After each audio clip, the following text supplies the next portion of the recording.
Hey, how you doing? This is Ed Gray of the Commission Radio Show. Stay tuned and tune in and be up to speed on everything in social justice, human rights, and politics on the Commission Radio Show, airing every Saturday, 5 p.m. on the Fishbowl Radio Network. Jump in. The champ is here! The champ is here! The champ is here!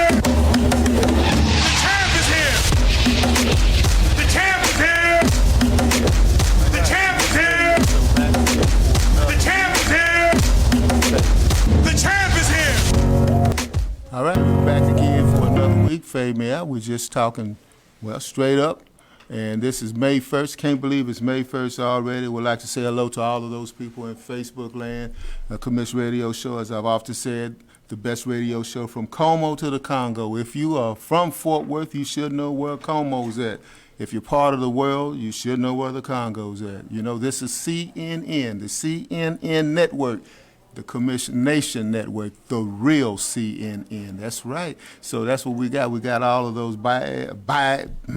taglines and bylines in ready right now. But we're going to do today, we're going to talk about, as I always talk about, human rights, social justice, and politics. And we're going to talk about what's going on in Collin County.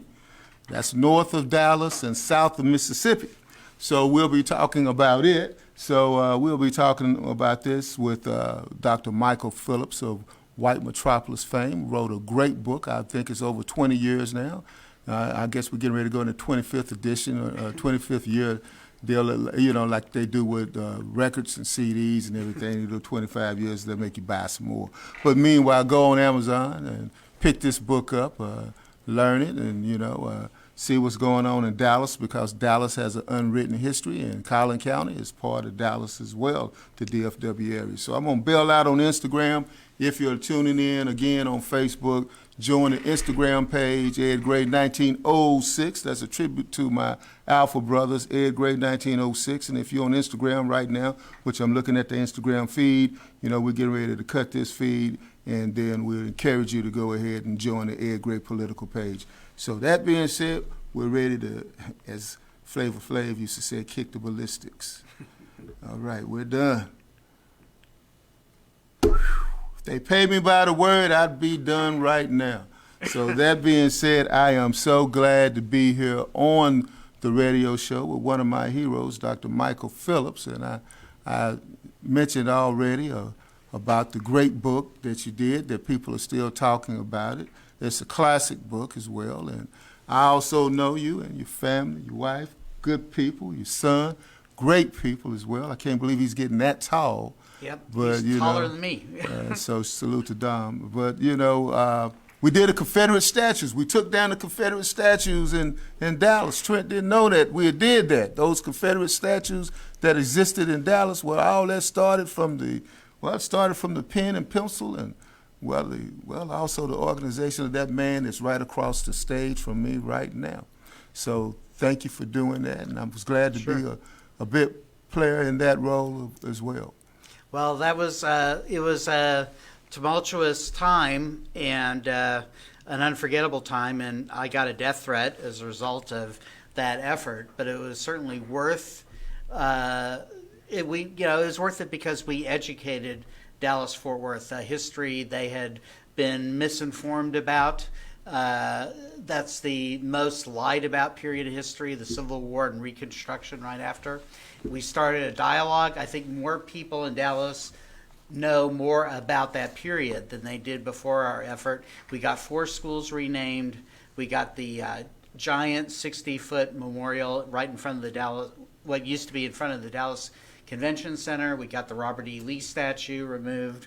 We got Lee Park renamed. The Below Mansion's going to be renamed, apparently. That's Colonel Below, who was in the Confederate Army. That's the man who established a company that ran the Dallas Morning News. So we've started a ripple effect, and that was in 2017, and actually began before Heather Heyer was murdered in Charlottesville. When neo-Nazis came to that city to protest the removal of the Robert E. Lee statue, which was being discussed at the time. So we preceded that, and last year, people saw the nexus between those Confederate statues, the Confederate propaganda, and white supremacy, racist police enforcing, and 60 statues, parks, monuments were named after Confederate statues. That's been changed. 60 places there's been a removal of tributes to the Confederacy, and so it was a timely effort. And I'm proud of what we did with that regard, but there's a long way to go, obviously.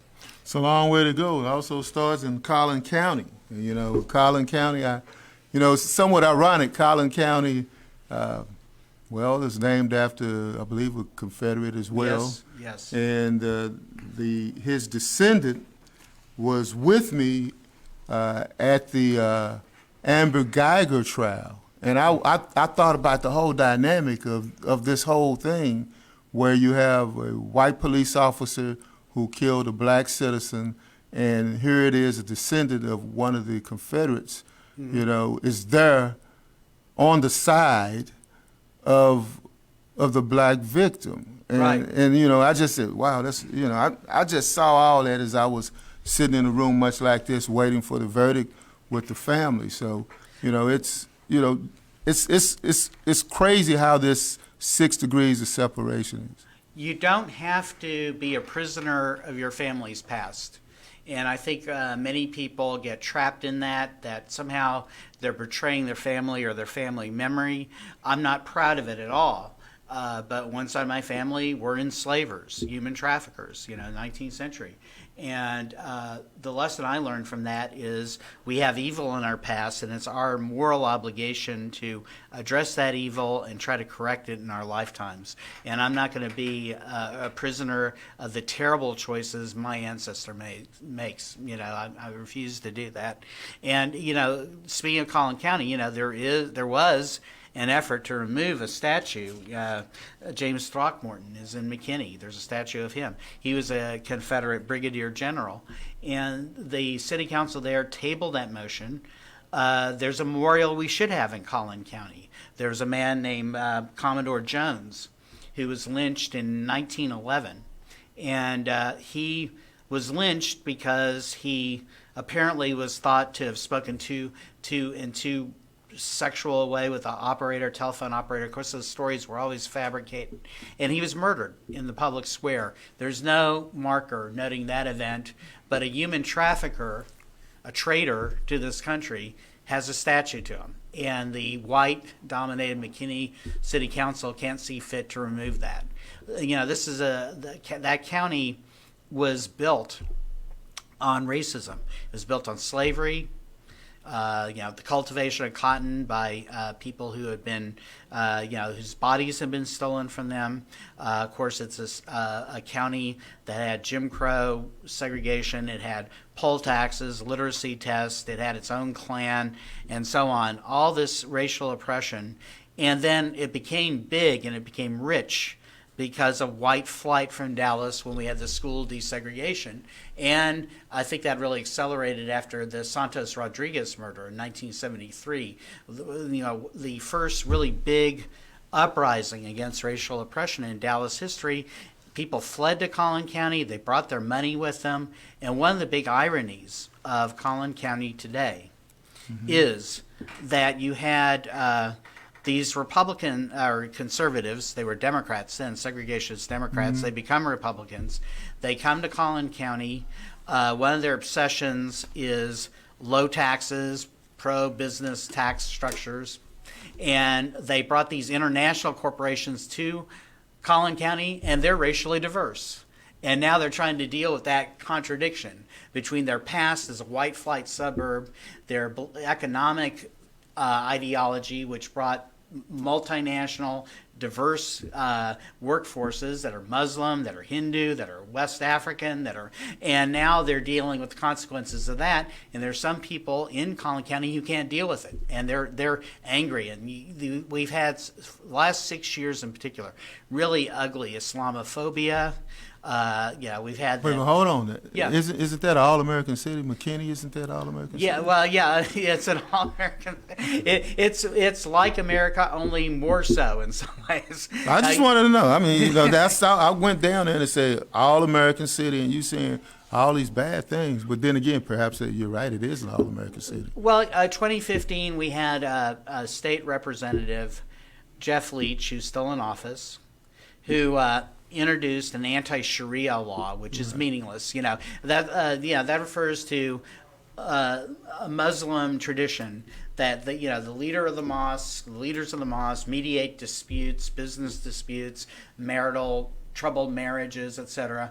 But they whipped up the right whipped up this hysteria that Muslim law was going to be imposed in America. So Jeff Leach, who's one of our two state reps in Collin County, jumped on that, and he was going to ban something. It means nothing because we have the First Amendment, which prohibits the establishment of a religion in America. That's already illegal, right? Mm-hmm. And that's not what anyone was aiming for. Was that no one in the Muslim community was trying to make it a caliphate, but that's what Jeff Leach did. Then we had that pool party in McKinney right after that, where that teenage girl had a police officer put his knee on her shoulder, and he got dismissed. Something about police officers and pinning people down and putting knees on them. Right. Yeah, it was a different part of the body, but it was still painful. But it's same efforts, And it went viral. And then we had this ugly argument in Farmersville, where you had this cemetery, the Islamic Center wanted to have a cemetery, and people showed up at the Farmersville City Council, and one man vowed he was going to spread pig's blood on the ground to supposedly chase them away from doing it. And it went on for years. A cemetery, a place to bury people. And, not only they want the money of immigrants, they want the business of immigrants, they want the commerce they create, but they don't want their bodies there when they die. And that's kind of the culture there. We had Nazi flyers 2016, 2017, and then it culminates 2019 with someone who's a product of that culture of fearing immigrants, fearing diversity, what some racists on the far right have called the great replacement theory, that there's a conspiracy worldwide to replace whites with people from all over the world and to replace white culture with that. And that shaped a tragedy that took place. The person who caused the tragedy was a product of Collin County, went to Plano High School, went to Collin College, Patrick Crusius, and he went to El Paso, drove across the state, and he said to stop the quote-unquote Mexican invasion of the United States, and he killed 23 people.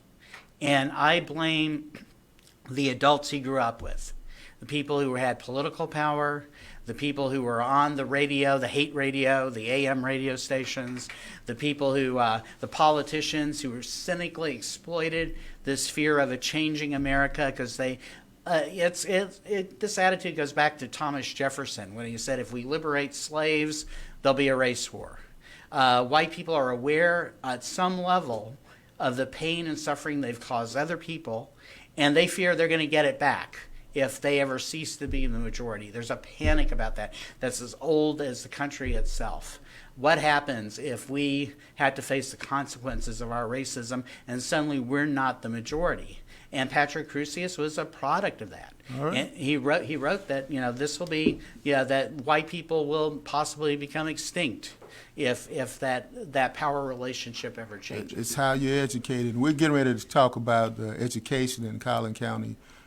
County schools, and I understand that you're in the educational system as well. We're going to take a quick break, and we also are going to go ahead and play some of our drops.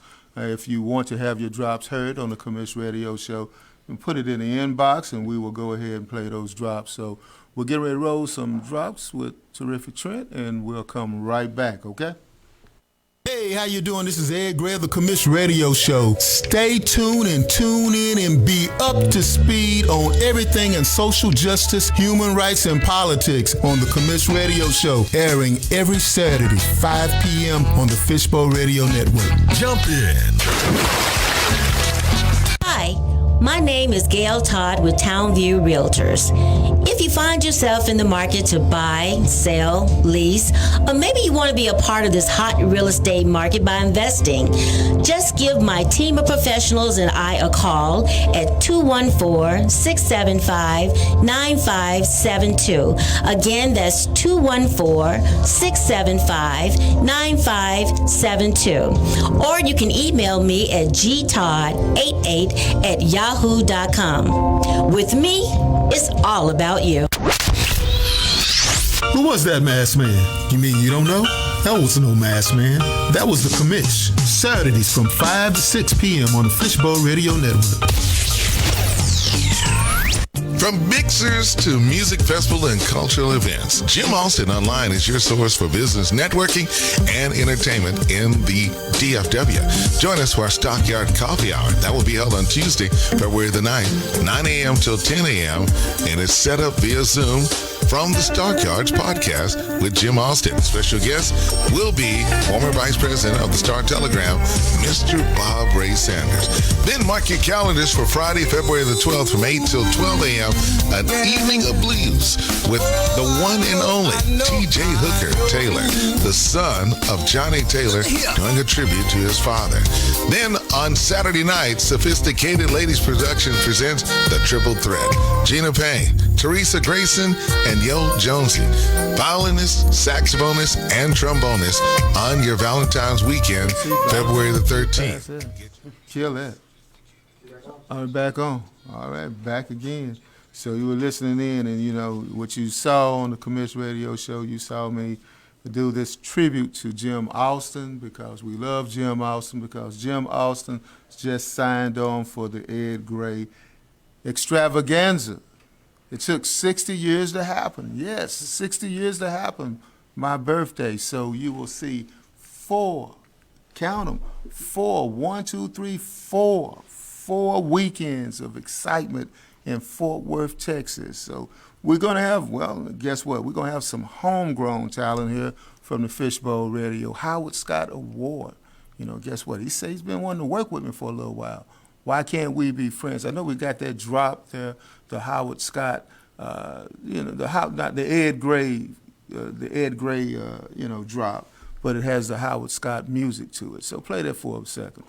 And that way you'll be able to know that next time you hear it, that you know that's what we're talking about. So what we're talking about as well is justice and human rights. And in Collin County, a shout out again to Councilman Lashadian Shimwell, who was removed from office, as in a throwback to Adam Clayton Powell, he was duly elected, and they removed him from office because he was doing some of those things that Dr. Phillips was saying. Those exact same things, like protesting against that Throckmorton statue. And Dr. Phillips, you just dropped that knowledge, man. I didn't know about this guy that was lynched right there in the town square. Yeah. He 1911, and there's been every effort to 1911. Yeah. That's the same year Alan Brooks. Yeah. Around the same time. Yeah, it was really striking. The response. There's been no interest in marking that event, but they want to hold on to the Throckmorton statue, and Shimwell did bring that up. And, of course, he declared a state of black emergency after the Botham Jean killing and Tatiana Jefferson, and that created just a massive backlash. And it was, he represents a district. And they recalled him on a citywide basis. I have some real questions about how he was removed. And recently, more recently, on March 14th, we've had this tragedy with Marvin Scott III, who, we're really going to have to come to terms with our whole drug policy, and the war on drugs has been white supremacist from the beginning. If you go back, Texas had its own war on drugs, simultaneous with Reagan's war on drugs, launched by Governor Bill Clements. Ross Perot from Dallas was given the lead on that. And if you go back and read the things he said, where he was saying we should be able to like almost like an army invasion of certain neighborhoods, and it was obvious which neighborhoods he was talking about, and the racist intent of the war on drugs, and the way possession of certain drugs were treated differently. If it's cocaine, richer white people using it, they were treated differently than if it's crack, and so Marvin Scott has a tiny amount of marijuana. Shouldn't be a death sentence. He's a schizophrenic. He's put in this Collin County jail cell, and he's frightened, understandably, and he struggles, and they pepper spray him. They put a mask on him. He's breathing the pepper spray, and he basically is asphyxiated. And, it's get one more case. One of these jailhouse deaths, like Sandra Bland, for instance, just that we see this happen over and over again. And I don't know if the Collin County leadership is equipped to deal with this. But one thing that's interesting is just like the response of the people to the murder of George Floyd, that we've had a sustained movement in protest of this death, that there are so many questions unanswered, and the public wants accountability, and the leadership doesn't seem ready for it. So what's the public doing? That we've had marches, we've had protests daily. The names, it was pressure. They got the names of there were 8 officers in the jail who were there, and so we've had they've been fired, they've been released from duty. So we've had this going. I wonder which police force has them now. Well, it's true. Yeah, I mean, you're right that very often they go from force to force, and that's one of the fundamental problems. But I think that we're having a discussion finally about policing and its origins in slave patrols. And Wait a minute, hold on. Now, for the folks that's listening, you always find something new on the show. Take notes. Yeah. Slave patrols. Talk to me. Yeah. Well, that's some of the first formal policing in America were slave patrols, and also we're on it's May Day, International Workers' Day, right? As a force to protect the property of the wealthy against workers who are on strike. Those are the 2 strands that led to modern policing. To as a force, an armed force against labor, organized labor, and to capture slaves, and later on to control African American labor, because after slavery you had all these black codes, first of all, and then later on laws passed post-Reconstruction that define things like vagrancy as a crime, so you could arrest an African American and sentence them to work for free on a plantation, or some other rich white person's property, or for their business. It became a new form. Or pick up trash on the freeway, as I see on Interstate 20. Yeah, absolutely, and because that's what the individuals are doing there. And it was allowed under the 13th Amendment, which abolished slavery, but it said that you could be forced to do labor as part of a sentence for a crime you had been convicted of. That was exploited, that element of the 13th Amendment to extend slave labor in another form. Now, I want to talk to one point you had made. You made great points. Now, one of the things I've noticed as well is the times that I've been stopped by the police, they've asked for my ID, sort of like they did in South Africa. They said, "Let me see your ID." So they ask for your ID, they look at your ID, and then the policeman would always ask me this stupid, idiotic question: "Where are you going?" Mm-hmm. That's like, again, that's the slave patrol asking for my pass, which is my driver's license, obviously, but asking where are you going? Where am I going is irrelevant. If I'm speeding, I'm speeding. Right. Where I'm going is not really a factor in that. Right. I'm speeding. Well, in the era of slavery, enslaved men and women had to carry passes, and the pass would be written by the white enslaver, and it would say, this is where this person is going, this is what their mission is. And I think we're still trapped by some of that. Right, exactly. I knew exactly what it was.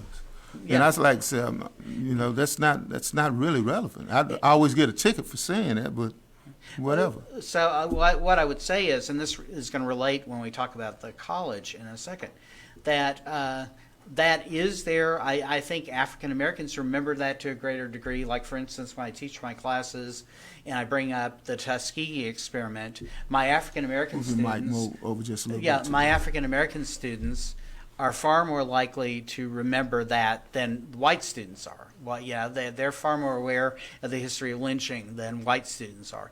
But there's this big attack by the right on the college curriculum now, and I don't know if everyone is noticing this. There are states that are trying to ban what's called critical race theory, which suggests that racism is embedded deeply in the Constitution, in our judicial proceedings, the way our courts are organized, in the sentences we prescribe for certain crimes, in our education system, how we fund schools, that everywhere racism has threaded itself. And scholars have been trying to document this for the last 60 years, and now there's a right-wing attempt to ban that discussion and to argue that somehow America is not a racist country. And that was Tim Scott argued that. Yeah, isn't Tim Scott is the black man that's a senator from North Carolina? South Carolina. South Carolina. Right. And unfortunately, Joe Biden echoed that. He said America's not a racist country either. And I think we flinch when we look at how, it's so interesting to have this conversation on May 1st, which is about labor. One of the things unique about the United States is that people don't identify by their economic class as much as they do by their skin color. And that's intentional. That's the role of race in America. The role of racism is to divert attention from where we are in the economic ladder and get us get us hostile to each other based on race color. It's a distraction that allows the working class, black working class, Latinx working class, the white working class, to see each other as antagonists and as enemies rather than allies. You're the first white person I've ever seen describe black people as part of the black working class. That's normally not said. Oh yeah, no, they assume, like whenever, I get frustrated, there's some It's always the white working class. Yeah. They go and But interview white Trump supporers, that's supposed to be the voice of the working class. And they forget that black people work too. Yeah. And poor. And that's what working class means. It means I'm working, but I'm poor. You don't own the means of production. Right. You don't. Yeah. And by the way, that's a big category, and I've discovered in the last year that professors are really actually working class too, because we don't control the universities, and we can be fired at will. Wait a minute, you can be fired at will? You're a professor. How can that happen? Well, a lot of people think that professors have tenure. That's a rarity. A tiny minority of professors have tenure, which means they have to document a reason for firing you. Actually, a large percentage of professors, 50% or so, are actually part-timers. I don't know if you knew that. 50% are what are called adjuncts. That means they're part-time and they're at will. Another percentage on top of that are people like me who teach at non-tenure track institutions. I teach at Collin College. It doesn't provide tenure.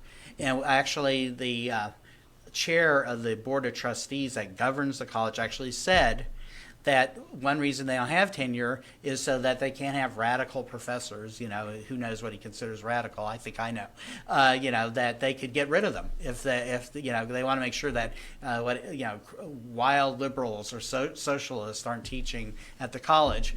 And then, people who are hired contingent, part-time, like 1 year appointment. So you add that up, the number of professors who have job protections, who are tenured, is actually very small. And they're worried because that's one place in America now where we have a lot of honest discussions about racism, about class oppression. And so you have the right in America now attacking higher education. They want a complacent working class. They want a working class, and they want middle class students to not imagine anything better. Because the middle class is slipping too. We're rapidly collapsing into a two-class society, upper class and everybody else. And they're worried about what happens if you learn about past resistance movements, if you learn about the function that racism serves in society. They want to eliminate that conscience raising. And frankly, I think that's part of education, to become a citizen. You have to know where you came from to know where you are now. And if you don't explain it fully, then you are deceiving people by omission. And that's what's so disturbing, what we've had happen in my college recently, Collin College. So what happened at your college? Well, we started to have a problem because when COVID happened, we shut down mid-March 2020, like a lot of people did, because it's a deadly disease, once-in-a-century event. And immediately there was this push to reopen from our board of trustees and from the college. They seemed to take the view that Trump did, that the economy trumps safety, that it's more important than safety, that commerce is more important than public health, and they didn't see the connection between the two. So there was a big push at my college to reopen. They formulated reopening plans without giving the faculty any role, the community any role in giving input. They're pushing in-person classes. We had a professor, Audra Haslip, who's a professor of humanities, who circulated a letter amongst faculty, very fact-driven, showing the dangers of the reopening plan that he had. Our president was saying masks were only 10% effective. He said more people die from car crashes, which is totally incorrect. And plus, car crashes aren't contagious, right? All these factual errors, pushing a false narrative to justify reopening. She ended up getting fired for doing that. She was a member of the faculty representative body, the faculty council, and she was performing her function, representing the voice of the faculty. She got fired. We had another professor who signed that, but she also was head of a new union local at the college. We can't go on strike as faculty. We can't collectively bargain. It's a non-bargaining union called the Texas Faculty Association. We started a local there. And so she was briefly listed on a state website as the contact person at Collin College. She also signed the open letter that we both signed, I co-wrote, about the Confederate monuments in Dallas. In both cases, it listed her as being affiliated with Collin College. They used that as an excuse to fire her. The college is upset that someone made a stand against Confederate monuments. That's an excuse they used for firing her. And I pointed out when I spoke to the board about this, I said, NASCAR is even banned. Confederate symbols. Can a college keep up with NASCAR? They haven't been, their minds haven't changed yet. So we had that. We had a third professor fired because as a private citizen on her Twitter page, she was criticizing Mike Pence for interrupting constantly Kamala Harris during the vice presidential debates. This was in October. Our college president posted a statement without talking to her first, saying her comments were vile and unacceptable, etc. And he fired her. And let me say, he's worried about decorum. He's worried about how you communicate publicly. We just had an article appear in the Chronicle of Higher Education, which is like the Wall Street Journal of higher ed, that documented multiple sources, dozens of sources, that this president made fun of his Jewish predecessor at a public event. There was a bowl that was given away as an award to longtime faculty. He put the bowl on his head like it was a yarmulke, a Jewish yarmulke head covering, and he started imitating the president. He said in a college gathering that he couldn't tell two African-American deans apart from each other. In other words, a joke, all black people look alike. And he made vulgar sexual references, to male genitalia at a meeting with new faculty. Now, how do you know all this? It's in the story. Chronicle of Higher Ed. Yeah, this investigative reporter. Were you quoted in that story? I was quoted in the story talking about his attitudes towards the Confederate monuments and how. Are you afraid about getting fired yourself? Well, my contract runs out in May of 2022. And what they've been doing is not renewing contracts and then saying they're not firing. Am I afraid? I'm more afraid of the type of society we have where people can't condemn something like that. I don't want to live in that world where you have explicitly racist comments by a president and people stay silent. That's a nightmare for me. Silence is violence. Okay, let's go to a couple of commercial drops, and we'll be right back. Hey, how you doing? This is Ed Gray of the Commish Radio Show. Stay tuned and tune in and be up to speed on everything in social justice, human rights, and politics on the Commish Radio Show, airing every Saturday, 5 p.m. on the Fishbowl Radio Network. Jump in.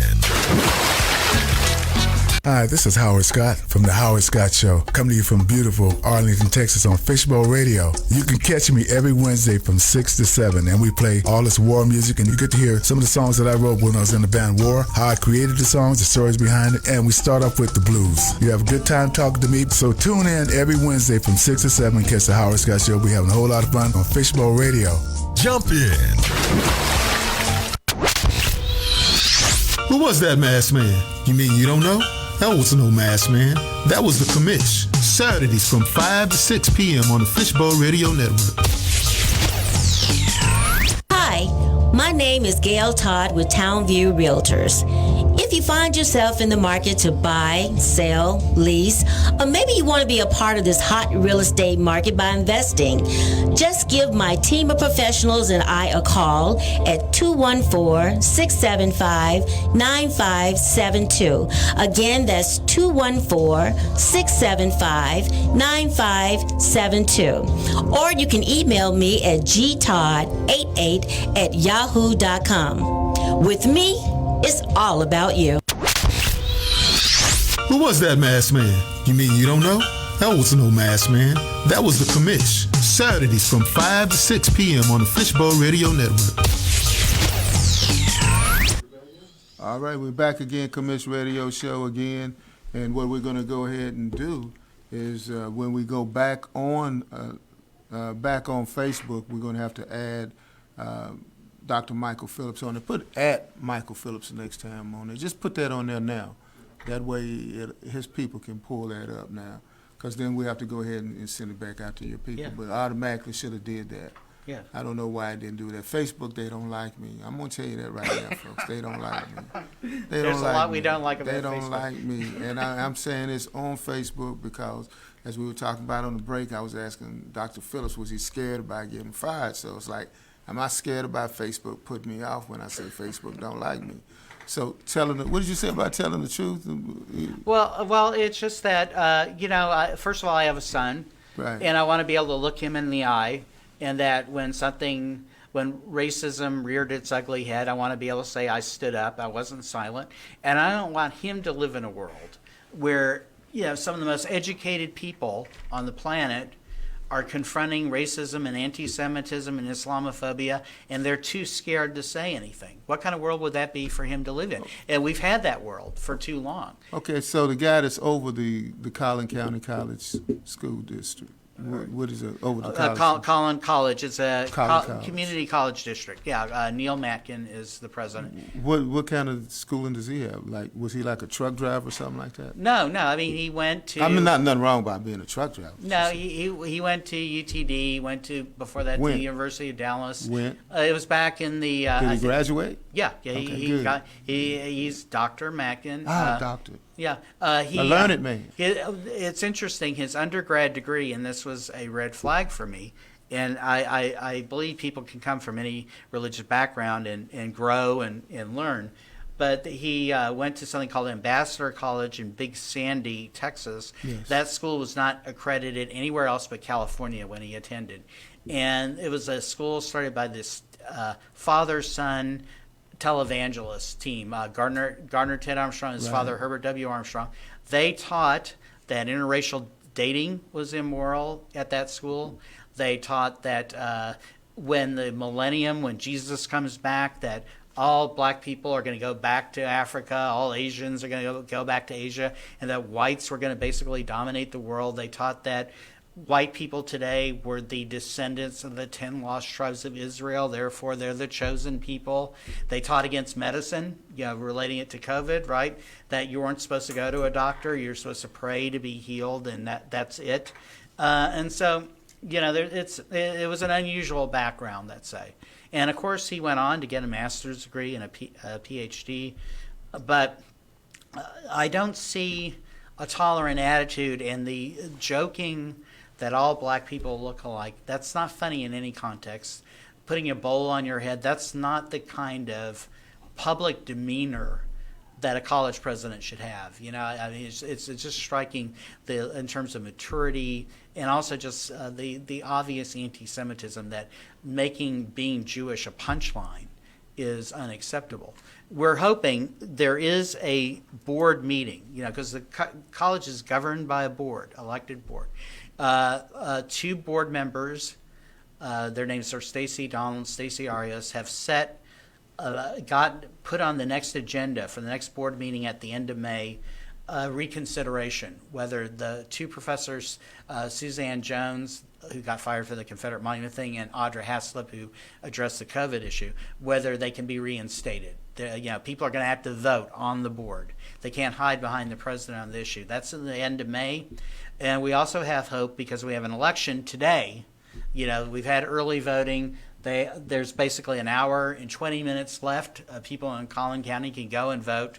There's a slate that we've backed, 3 candidates who can really change the board and the nature of the school. Two of them are friends of yours, Jacoby Stewart and Misty Irby, who I think went to SMU grad school with you. Oh, yeah. And Helen Chang. And Helen Chang's running against the chair of the board, who has basically made excuses for the anti-Jewish humor that Mackin made. Helen Chang's running against that person. He's been on the board since 1985. He's in his 36-year, 6-year terms. He's going for 42, I guess. Yeah, at the end of this term, it will be 42 years on the board. 42 years. Yeah, and from disco to COVID. Yeah, exactly. Yeah, and so we're hoping they do well, and we're hoping it sends a message that that's not. We have about a third of the county is non-white. This isn't an all-white, white flight, racist suburb anymore. It never was all white. There were enslaved African Americans, and then African Americans who were victimized by segregation, all that. It's never been all white community. But I think in the mindset of Collin County, there are still people who govern as if it is. Now, how can we help? What's the ask? As I always do on a radio show, what can we do to help? As we go to our closing, we have about 3 minutes left to go. Real quickly, those who haven't voted, who are in Collin County, vote. The second ask would be to continue to pay attention, because this won't end with the election necessarily, and we have to care about what happens at colleges and universities. And when people attack, Misty Irby is the one. I'm sorry, I said Helen Chang. Let me correct. Misty Irby is the one who's running against Bob Collins. Helen Chang's running against a different candidate. But anyway, we need to pay attention to what's going on at higher education. There's an attempt to prohibit professors from talking about certain topics. To not examine racism as a thing. They're trying to prohibit it from being discussed in public schools, to de-emphasize the history of racism, lynching, the Klan, etc. We need to fight back. That school politics, how schools are governed, how colleges are governed, are absolutely essential to the success of any social justice movement. And they see those words, social justice movement, as dangerous. That's it. So really, if Misty Irby beats Bob Collins, who's the chair of the board, that changes the college. If Helen Chang beats another incumbent, Jim Moore, that changes everything. If we have Jacoby Stewart beating Andy Harden, who's the incumbent, who's presided over this, then that's change. But we need to win the battles of the public schools, the content of what happens there, and at the colleges, or we could lose the whole battle for justice, period. Right. Thank you for coming on the Commish Radio Show, as always. It's an honor and and a privilege to have you here. All right, as we go to our closing, I'd like to remind you, as Dr. Phillips has done as well, go out to the polls. Go out to the polls. Hey, don't stop. Don't believe them. Don't believe these people about voter suppression. Don't stop. Go out and vote. And also, as we were talking about Collin County, we would also like to go ahead and remind you that social justice needs to happen to Marvin Scott's family. They need to be, form of justice needs to be had. And last but not least, there's been a pattern of social injustice going back to the lynching that happened in the town square. And as you know, I'm with the Dallas County Justice Initiative, and we have the Allen Brooks commemoration is coming up in May as well. So where we'll be collecting soil from the site of that lynching and putting that into the Equal Justice Initiative. Stay tuned for more, because we're not scared about social justice on the Commission Radio Show. Thank you, and we'll see you back next week. Hey, how you doing? This is Ed Gray of the Commission Radio Show. Stay tuned and tune in and be up to speed on everything in social justice, human rights, and politics on the Commission Radio Show, airing every Saturday, 5 p.m. on the Fishbowl Radio Network. Jump in. Trap House Mob.